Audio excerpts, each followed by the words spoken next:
You quit your job with $8,000 in savings to become a startup founder, and over the next 10 years, every level you climb will cost you something nobody warned you about. Level 1. The leap. This is the full founder ladder, from zero net worth to venture capital, equity, and a 9-figure exit. It starts with a resignation letter, a laptop, and a countdown. Starting capital: $8,000. Total savings. Every startup begins as arithmetic. One bank account, one number inside it, and a very simple question. How many months of your life does this number actually buy? The first thing you learn is that a founder has no boss. You have something worse, a bank balance that shrinks every single day whether you work or not. Your old life cost $6,200 a month. You cut it to $2,500, and even then the math gives you barely 3 months of oxygen. $8,000 sounds like a cushion until you price a single month of American life alone. No employer insurance, no paid holidays, nobody refilling the account on the first. You tell your parents over a phone call that goes quiet in the middle. They spent 30 years trading time for salary, and you just set that trade on fire. So you work like the deadline is real, because it is. 16-hour days building a product from nothing, alone, in a room your friends assume is an unemployment office. Startup failure rate: 90% never make it. Here is the statistic nobody frames on a wall. Roughly 9 out of 10 startups die, and most of them die quietly, long before anyone writes an article about them. You demo the prototype to anyone who will sit still. A cousin, a barista, a stranger from the internet. Most of them nod politely and never open it again. At a dinner you cannot really afford, an old coworker mentions his promotion and his new salary. You smile along, and under the table you check your banking app again. Month 3. Balance: $3,850 remaining savings. By month 3, half the money is gone, and the product still is not finished. Every founder learns this arithmetic personally. Ideas are free, but time is the expensive ingredient. Nights blur into one long night. You cook rice in bulk, cancel every subscription that does not build the product, and catch yourself talking out loud to an empty room. First revenue: $49 one customer. Then one Tuesday, a complete stranger pays for the thing you built. It is the smallest amount of money that will ever mean this much to you. $49 does not pay rent, but it proves the one thing $8,000 of savings never could: that somebody who does not love you will actually pay. What looks like an unemployed guy is really 100% of a company. From the outside, this level looks like a career mistake. From the inside, it is the cheapest equity you will ever own, 100% of something microscopic. Year 1 opportunity cost: $118,000 income forgone. The real bill hides off your bank statement. Walking away from the paycheck also means walking away from the retirement match, the bonus, the raises. Year 1 alone costs 6 figures forgone. In month 2, you take one freelance project for $1,200. It buys 2 extra weeks of runway and steals 80 hours from the only product that matters. You launch on an internet forum at 6 in the morning. 200 visitors come, 3 sign up for the trial, and by dinner, the traffic is gone completely. Level 2. Ramen profitable. There is a name for the strangest financial position in business, earning just enough from your own product to stay alive. Silicon Valley calls it ramen profitable. Monthly. Recurring revenue: $2,100, MRR at month 6. 6 months in, the product earns $2,100 a month in recurring revenue. Your burn is $2,500. You are almost breathing on your own. Ramen profitable does not mean successful. It means the countdown clock finally stops ticking, and for the first time since you quit, time is on your side. Barely. You answer support tickets at 2 in the morning because you are the support team. Also the sales team, the accountant, the janitor, and the entire engineering department. Your old employer paid you $95,000 a year. Your own company pays you nothing, and somehow it is still the best paying job you have ever had. Monthly churn: 4.2% customers lost. You measure everything now. 4.2% of customers cancel each month, which sounds tiny until you realize it means replacing half your revenue every single year. You learn to fear a cancellation email more than any boss you ever had. Churn is the silent tax on every subscription business, and it never takes a holiday. You incorporate as a Delaware C corporation, the standard vehicle for anything that might someday raise venture capital. It costs a few $100s and feels absurdly official. You raise the price from $19 to $49 and brace for revolt. 3 customers leave. Revenue nearly doubles. It is the highest leverage decision you almost never made. Months without salary, 14 and counting. You go 14 straight months without paying yourself a single dollar. The savings account that started at $8,000 now holds less than a used car down payment. This is where most founders quietly go back. A recruiter calls with a comfortable number, and one morning the company simply stops existing. Nobody blames them. You almost say yes. Your definition of luxury recalibrates completely. A weekend actually off. Name brand groceries. One restaurant meal ordered without scanning prices first. Wealth, you learn, is always relative to burn, but the chart is doing something charts rarely do. Growing every single week without ads because customers keep telling other customers. That pattern has a name, and investors hunt for it. You send 40 cold emails every morning before touching code. Most vanish unanswered, a few reply with polite no's, and 1 in 100 becomes a paying customer. First profitable month. Plus $200, month 9. Month 9, the lines finally cross. $2,700 in revenue against $2,500 of burn.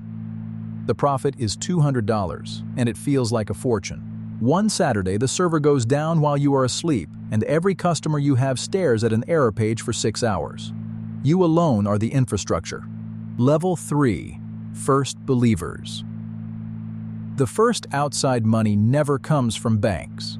It comes from angel investors, wealthy individuals who bet on founders before there is anything sensible to bet on. You pitch in coffee shops, on video calls, in the back of a conference hallway. You explain the same 10 slides so many times you recite them in your sleep. The pitch count. 74 investor meetings. 74 investors hear the pitch. 68 say no. 3 never reply at all, and 3 say yes. Venture math is rejection math, at every level, all the way up. Angels ask questions employers never asked. Not what you did at your last job, but why this market, why right now, and why you, of all people, will not quit. One famous investor passes with a single-sentence email after keeping you waiting 6 weeks.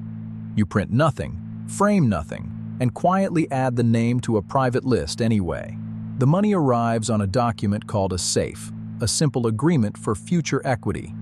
No shares change hands today. The investors buy a promise, priced at the next round. Together, the angels wire $400,000 against a $4 million valuation cap. On paper, you just sold roughly a tenth of your company to strangers. You practice saying the valuation out loud without laughing.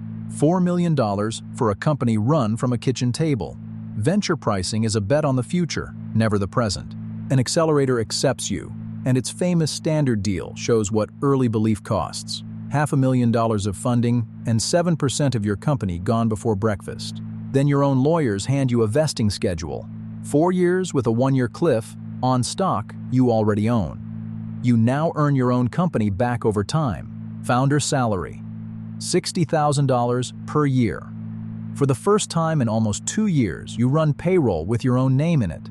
$60,000 a year, roughly what you earned at 24. The wire hits on a Thursday afternoon. You stare at a balance with more zeros than you have ever controlled and realize none of it is actually yours. It is runway. You learn the unwritten rule of angel money. Cold emails to investors barely work. Warm introductions do, so you spend a month building relationships just to borrow credibility. The 3 yeses are not equal. One angel wires $25,000, another writes $100,000, and the lead puts in $275 with conditions attached. Inside the accelerator, growth becomes a weekly religion. Every Tuesday, you report the numbers to your batch, and every Tuesday, somebody's company is quietly, visibly falling behind. Level 4. The seed round. Real venture capital arrives at the seed stage, and it brings a new clock. From here on, you are always about 18 months away from either progress or death. A seed fund leads a $2.5 million round at a $12 million post-money valuation. The safes convert, and your cap table suddenly becomes very real. You hire your first engineers and discover what real talent costs. Every senior hire is a small fortune in salary, plus a slice of the company in stock options besides. The company now burns $140,000 a month, and payroll is most of it.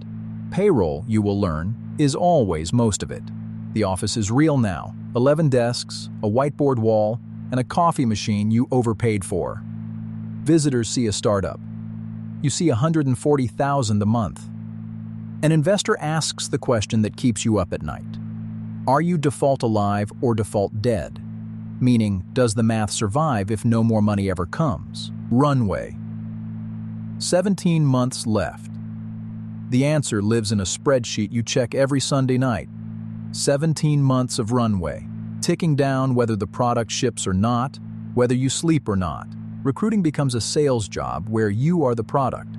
You pitch engineers on option grants and upside, knowing most option grants in this industry expire worth exactly nothing. This is also the level where you fire someone for the first time, a person with a family, hired by you, let go by you. Nobody warns you how physical it feels. Founder salary, $110,000 per year. The board approves a founder salary of $110,000, well under market. Your college roommate in big tech clears 3 times that with his bonus. 9 people now repeat sentences you said once in a meeting. Culture, you realize, is not posters on a wall. It is whatever the founder does under pressure, copied. You send investor updates at midnight and cancel 2 vacations in a row. Someone you love starts calling the company the other person in this relationship. They are not smiling. On paper, your stake is worth around $8 million. In your checking account, you have $4,000. That gap has a name, and the next levels are built on it. 2 funds send term sheets within the same week, and you learn that leverage is simply another word for options. The terms improve every hour the 2 of them wait. Cost of 1 bad hire, $85,000 and 7 months. You hire the wrong engineer once, and the invoice is bigger than his salary. 4 months of pay, 3 months of cleanup, and momentum you never fully recover. A mid-sized company offers $30,000 a year for the product, then sends a 40-page security questionnaire. Closing one enterprise deal takes longer than building the feature did. Level 5. Series A. This is where venture capital stops betting on a story and starts demanding a machine.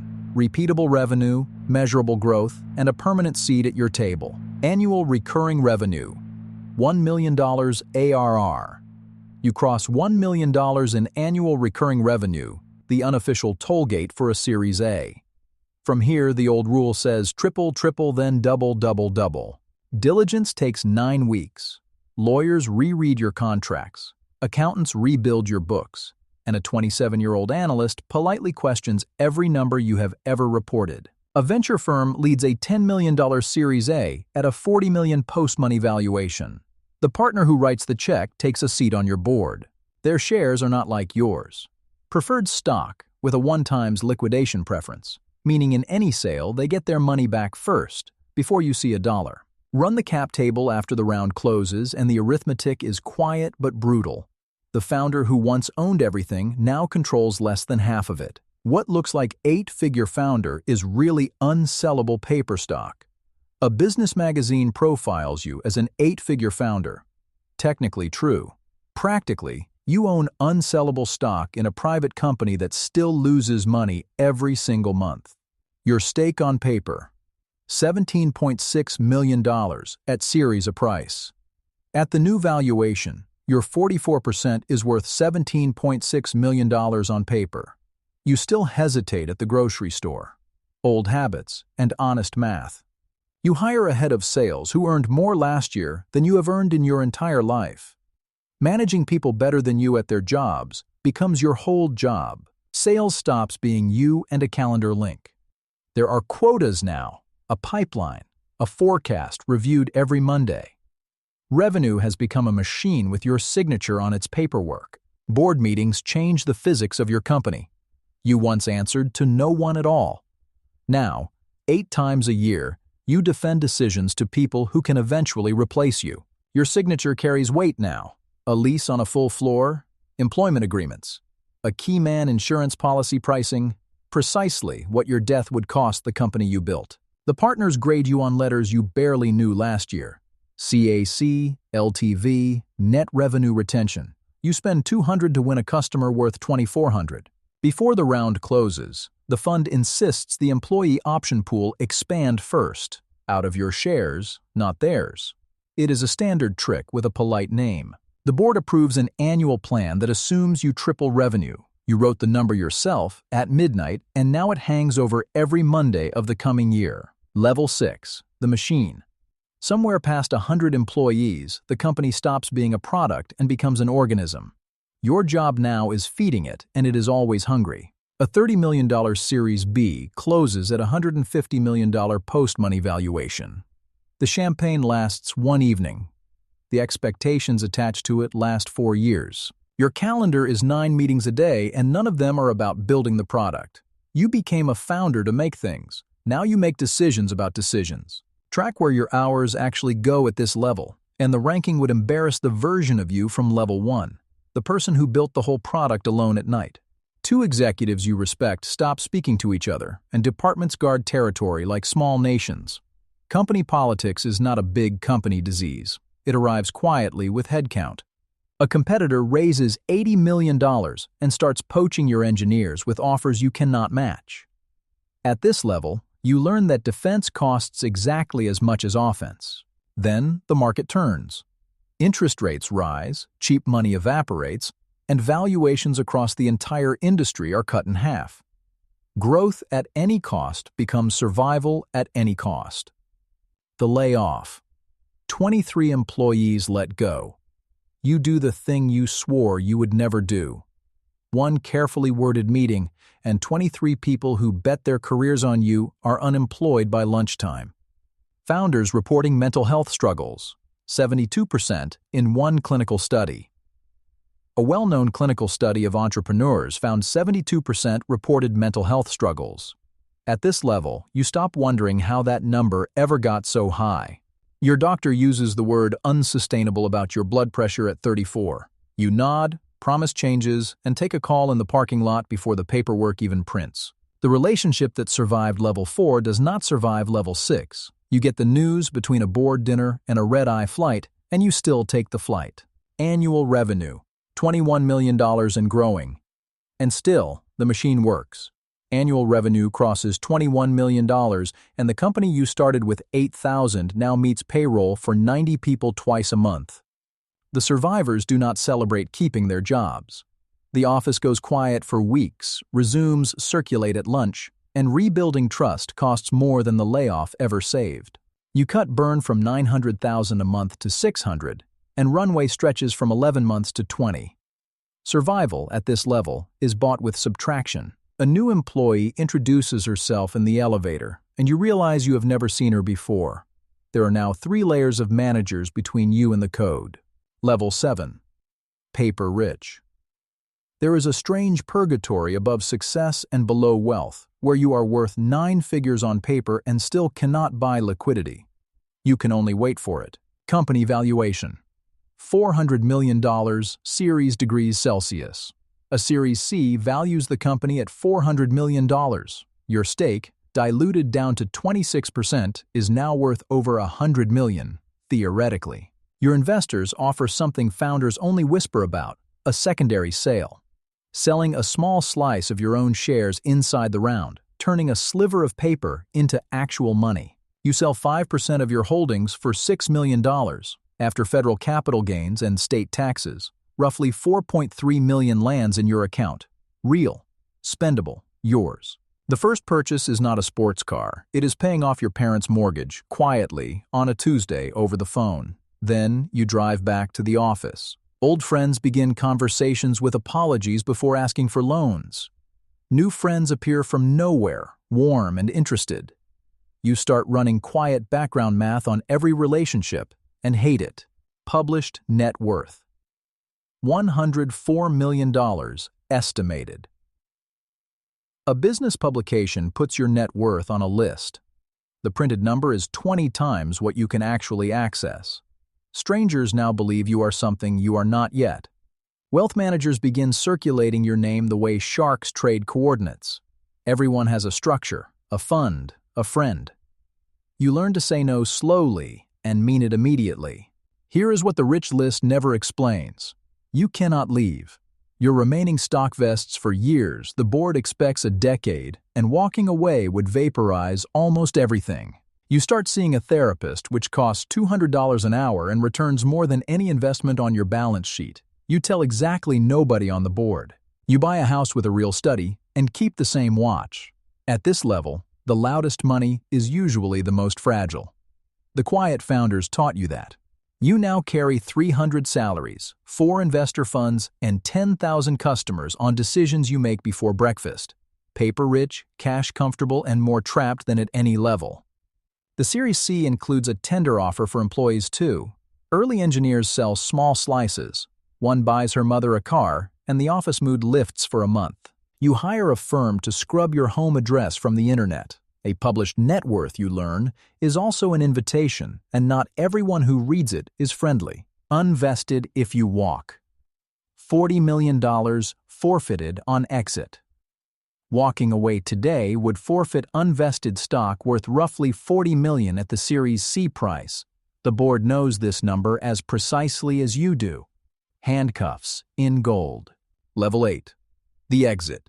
Every ladder in venture capital points toward one narrow door, the exit. An acquisition or a public offering, the single day when paper finally becomes money. It starts with a phone call from a company 50 times your size. They do not want to compete with you anymore. They would rather own you instead. Acquisition offer, $650 million, cash plus stock. After 4 months of diligence, lawyers, and one near collapse at 2 a.m, the final offer lands. $650 million, cash and acquirer stock combined. But an exit is not a check with your name on it. It is a waterfall. Preferences first, then investors, then employees, and your share is whatever reaches the bottom. Every preferred share converts. The funds cash out, the option pool pays. When the waterfall finally settles, your 22% comes to roughly $143 million. You spend 3 weeks negotiating a single clause about what happens if you leave early. The difference between 2 words in that paragraph is worth $19 million. QSBS exemption. $10 million, federal tax-free gains. Then the tax code hands founders a quiet gift called qualified small business stock. Held 5 years in a C corporation, the first $10 million in gains is federally tax-free. Net proceeds, about $112 million after all taxes. After the exemption, capital gains taxes, and the state's share, roughly $112 million clears into your accounts. 11 years earlier, you had $8,000. The board vote takes 11 minutes after a 4-month process. You sign 41 documents with a borrowed pen, and ownership of a decade changes hands before lunch. There is one part nobody regrets. Signing day makes 41 early employees more than $1 million each. The engineer from level 4 sends you a photo of her parents crying. Except you are not free. 30% of the deal sits behind an earnout, 3 more years running your company inside someone else's, hitting targets you no longer set. What looks like an overnight success is really 4,000 days of grind. The press release calls it an overnight success. The spreadsheet calls it 4,000 days, 2 near bankruptcies, 1 layoff, 1 lost relationship, and 11 years of compounding. The wire settles on a Friday. On Monday morning, you wake at 5 out of habit, reach for a fire to fight, and find, for the first time in a decade, nothing. For 4 months, the deal has a code name, and only 5 people inside the company know it exists. You run all-hands meetings smiling, carrying a secret the size of everyone's future. The near collapse has a cause, a revenue miss discovered mid-diligence. The acquirer cuts the offer by $90 million, and for 1 weekend the entire deal is dead. The earnout has 3 tranches tied to revenue targets you consider ambitious, and the acquirer calls conservative. Miss them all, and 195 million simply evaporates. Level 9. The empire. Past a certain number, money stops being something you spend and becomes something you deploy. Welcome to the level where capital itself becomes the product. You hire people whose entire job is your balance sheet, a small family office managing taxes, trusts, insurance, and the boring machinery that keeps 9 figures from quietly leaking. The allocation is deliberately dull. Treasuries and bonds for safety, index funds for growth, some real estate, and one small dangerous slice reserved for other people's startups. You become the person on the other side of the table, an angel investor hearing pitches from founders with 3 months of runway and eyes you recognize from old mirrors. Angel portfolio. 30 startup investments. You write 30 checks of $100,000 each, knowing the venture power law. Most will die, a few will limp, and one, maybe, will repay the entire portfolio. You join boards, back first-time founders the way 3 angels once backed you, and take midnight calls from 26-year-olds doing their first layoffs, voices shaking. Repeat founder success rate.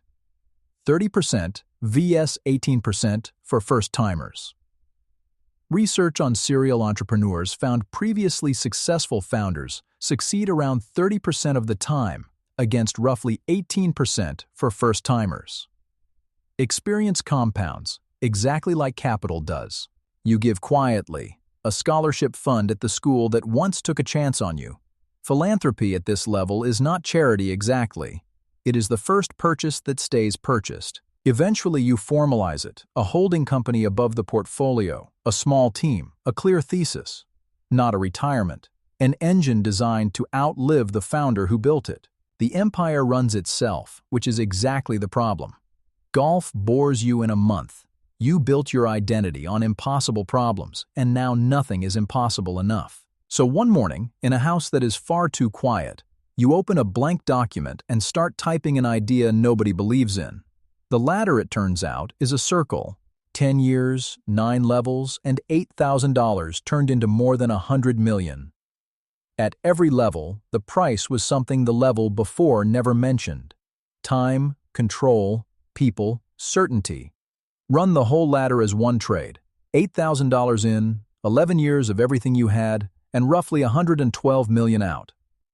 The return was never guaranteed. Look back down the ladder honestly. The most dangerous level was never the layoff or the board fight. It was the first one, the leap, where 90% quietly end. Most founders never pass level 2, and that is not failure.